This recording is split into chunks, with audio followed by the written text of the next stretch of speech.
நண்பர்களே, கோடைக்காலம் தொடங்கியவுடனேயே நகரம் தோறும் கிராமம் தோறும் நீரை சேமிக்கும் தயாரிப்புகள் தொடங்கி விடுகின்றன. பல மாநிலங்களில் நீர் சேகரிப்போடு தொடர்புடைய பணிகள், நீர் பாதுகாப்போடு தொடர்புடைய பணிகளுக்கு புதிய வேகம் பிடித்திருக்கின்றன. ஜலசக்தி அமைச்சகமும் பல்வேறு தன்னார்வ அமைப்புகளும் இந்த நோக்கில் பணியாற்றி வருகின்றார்கள். தேசத்தின் ஆயிரக்கணக்கான செயற்கை குளங்கள், தடுப்பணைகள், ஆழ்குழாய் கிணறுகளின் மறுசெறிவு, சமூக ஊரல் குழி ஆகியவை நிர்மாணிக்கப்பட்டு வருகின்றன. ஒவ்வொரு ஆண்டினைப் போலவே இந்த முறையும் கேட்ச் த ரெயின், அதாவது மழை நீரை சேகரிப்போம் இயக்கத்திற்காக தயாரிப்புகள் செய்யப்பட்டு விட்டன. இந்த இயக்கமும் கூட அரசினுடையது அல்ல, சமூகத்தினுடையது, மக்களுடையது. நீர் பாதுகாப்போடு அதிக அளவு மக்களை இணைப்பதற்காக நீர் சேகரிப்புக்கான மக்கள் பங்கெடுக்கும் இயக்கங்களும் நடத்தப்பட்டு வருகின்றன. நம்மிடத்திலே இருக்கும் இயற்கை ஆதாரங்களை எவ்வாறு அடுத்த தலைமுறையினரிடம் பாதுகாப்பாக கொண்டு சேர்ப்பது என்பதுதான் முயற்சி. நண்பர்களே, மழை நீர் துளிகளை சேகரிப்பதன் மூலம் நாம் நிறைய நீரை வீணாக்காமல் சேமிக்க முடியும். கடந்த சில ஆண்டுகளில் இந்த இயக்கத்தின்படி தேசத்தின் பல பாகங்களில் நீர் பாதுகாப்பு தொடர்பான இதுவரை காணாத அளவு செயல்கள் நடந்திருக்கின்றன. நான் உங்களுக்கு சுவாரஸ்யமான ஒரு புள்ளி விவரத்தை அளிக்கிறேன். கடந்த 7-8 ஆண்டுகளில் புதிதாக உருவாக்கப்பட்ட கண்மாய்கள், குளங்கள் மற்றும் நீர் மறுசெறிவு அமைப்புகளால் 11 பில்லியன் கியூபிக் மீட்டரை விட அதிக அளவு நீர் பாதுகாக்கப்பட்டிருக்கிறது.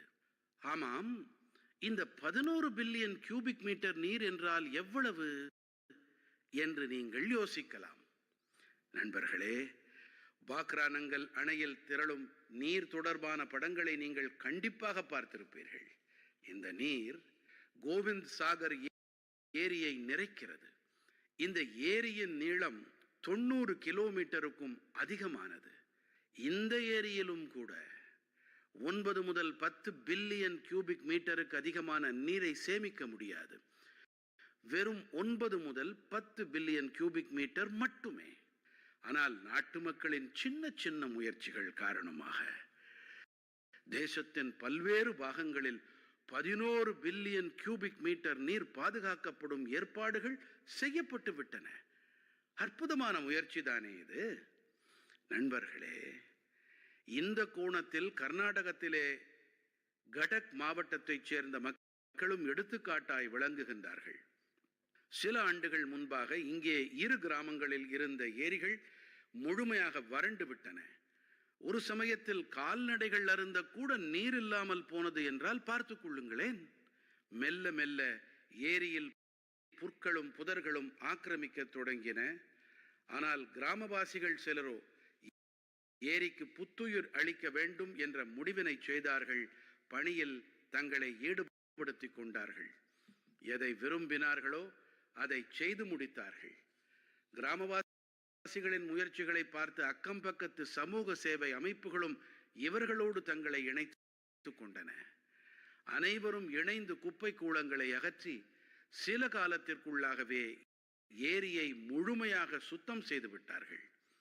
இப்போது மழை காலத்திற்காக மக்கள் காத்து கொண்டிருக்கிறார்கள். உண்மையிலேயே மழை நீரை சேகரிப்போம் இயக்கத்துக்கான அருமையான எடுத்துக்காட்டு இது. நண்பர்களே, நீங்களும் கூட சமூக அளவிலான இப்படிப்பட்ட முயற்சிகளோடு உங்களை இணைத்துக் கொள்ளுங்கள். இந்த மக்கள் இயக்கத்தை முன்னெடுத்து செல்ல நீங்கள் அனைவரும் இப்போதிலிருந்து திட்டங்களை தீட்டுங்கள். ஆனால் நீங்கள் ஒரு விஷயத்தை நினைவில் கொள்ள வேண்டும்.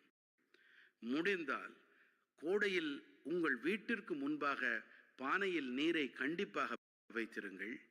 வீட்டின் மாடியிலோ முற்றத்திலோ பறவைகளுக்காக நீர் வையுங்கள். இந்த புண்ணிய காரியம் உங்கள் மனதை எத்தனை வருடும் என்பதை நீங்களே உணரலாம்.